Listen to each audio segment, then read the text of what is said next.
Hi, and welcome to The Winning Hand. I'm Howard Reback, and thank you for betting on yourself.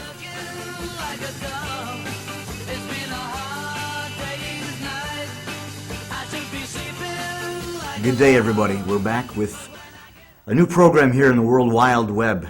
Wild, see that? I use the word wild because it is. The world of gambling is wild. The World Wide Web. Called The Winning Hand with yours truly, Montreal Gambling. You've got to be careful with this word. I've gotten in trouble already. Therapist or counselor or person to talk to or gambling loser and now a gambling winner. I talk about things in the world of gambling because I was in that famous black hole of being a gambling addict, and I lost something awful. I lost what is the worst thing in the world you could possibly lose, and that is your life, just about. Every week we're going to come on here on the air with a new show, and unlike doing a show on radio and or television, we're going to tell it from the heart. Not going to be careful about the wording that I use. Not going to be worried about what the suits might think in the format. We're going to get the stories out there and talk about the real issues, which is the government, where I live, where this show emanates from, Montreal, Canada. The government should be spanked. They should be sued. They should be hurt. They should be hurt in a way far more than any addicts are hurt every day when they wake up and find themselves surrounded by nothing but themselves. Because they've lost their money, they've lost their cars, they've lost their businesses. The kids can't go to private schools anymore. The kids can't go to regular school and get the regular books that are needed anymore. The kids don't have the clothes they used to, the food in the fridge that they should anymore, because the world of gambling has taken over and raped their lives like it did to me. I'm just a regular guy growing up in the suburbs of Montreal, Canada, from a great family. I ruined it.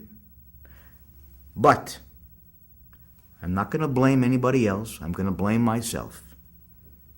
I don't believe to live in a world of finger pointing. It doesn't get much done, although off camera and maybe beginning in the next few weeks on camera, I will start to lay the blame on certain people, i.e. the government.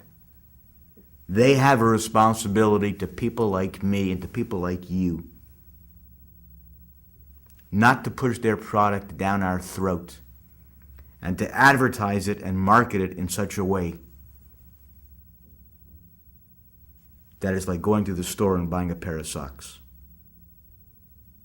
It's not as glorious as they make it out to be.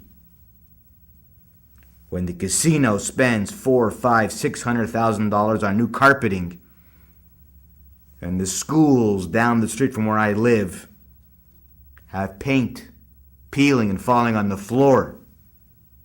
That's disgusting. But it's a massive industry, and it's getting bigger. It's not going anywhere. It's up to us to learn how to live in the world of gambling, as it is to live in the world of cigarettes, alcohol, any addiction. Fast food, drinking too much coffee, text messaging too much during the day, checking our emails too much during the day. We have a whole new world of addictions out there. If we're going to spend our life blaming the powers that be, we're going to have no life left. So let's try and learn how to cope with this. You're looking at a guy that, by his own admission, accepted the idea from his ex-wife to go into rehab for gambling and depression. And I did. To say I'm proud I went would be kind of a double-edged sword. But I suppose I am. There was an epiphany. A light went off. I began to realize what I did. And it was nothing short of horrible. Horrible. It's been a number of years right now. And by the advent of this new show that we're putting on the net each and every week, we want to talk about it. We want to try and shake things up a little bit. Eventually, we're going to have some guests on air. We're going to talk about people. We're going to talk about the governments. We're going to have some addicts on the air. People who have fixed up their life. People who are learning how to cope. So please, join us each week. And we're going to talk about this wacky world of gambling and gambling addiction. Thank you.